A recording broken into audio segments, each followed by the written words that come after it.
We grew up in a family with 6 girls, and we would joke that if you didn't get up early enough, there wasn't enough underwear to go around because somebody would have walked off with something you wanted to wear. I remember Regina as our little baby sister who always wanted to hold the box of crackers in the picture.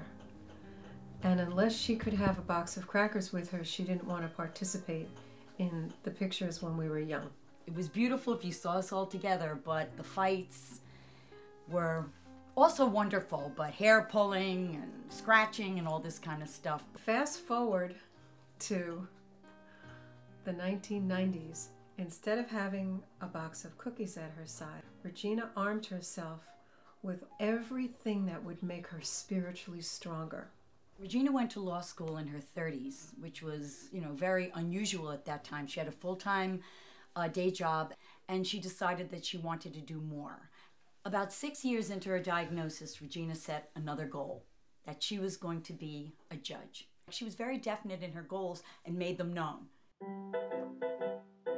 Music played a huge part in Regina's life. She wanted to be a cabaret singer, and she took lessons, and she practiced every single day.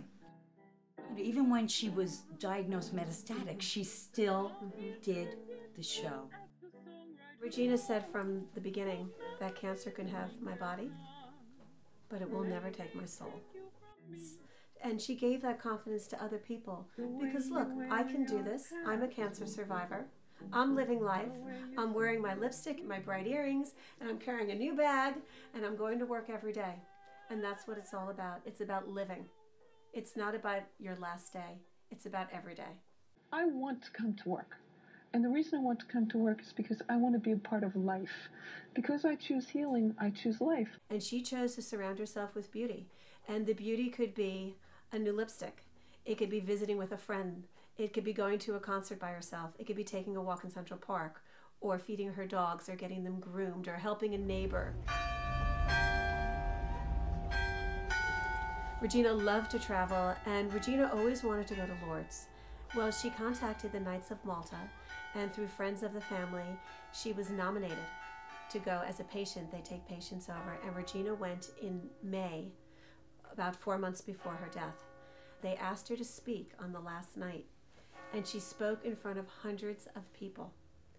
And one woman commented in an article about this trip that that was the highlight of her trip to Lourdes, because Regina was so motivating and so captivating and so encouraging to others. These were her cookies. This was her little box of animal crackers that she would able to bring out and share her life and her fun and her laughter and her jokes and her hope with everybody who was around her. Memorial Sloan Kettering played a tremendous part in Regina's everyday life. She went to their support groups. She volunteered always to speak whenever they needed somebody to speak about treatment, to encourage people. She told them that if someone was newly diagnosed, if they needed her to call them and encourage them, she would do it. Last month we were able to host a concert at a club in Belmore, New York, and it was in honor of Regina's fund at Memorial Sloan Kettering Cancer Center. Because my sister chose joy every morning of her life. She had cancer for 14 years, and she lived faithfully, she lived courageously, she helped other people, and in her honor, we are having this fundraising benefit, and the money, 100%, is going to the Sloan Kettering Cancer Care Center in New York City. And we were able to raise over $3,000 in one night for Memorial Sloan Kettering in Regina's honor. And I know that she was smiling down on all of us. We may never meet again on the... She would have continued to work with Memorial Sloan Kettering. Definitely. As being Absolutely. a speaker. She would not let that fear paralyze her, because Regina would always say, keep on marching. Pull up your big girl panties And and keep on marching. No, they can't take that away from me.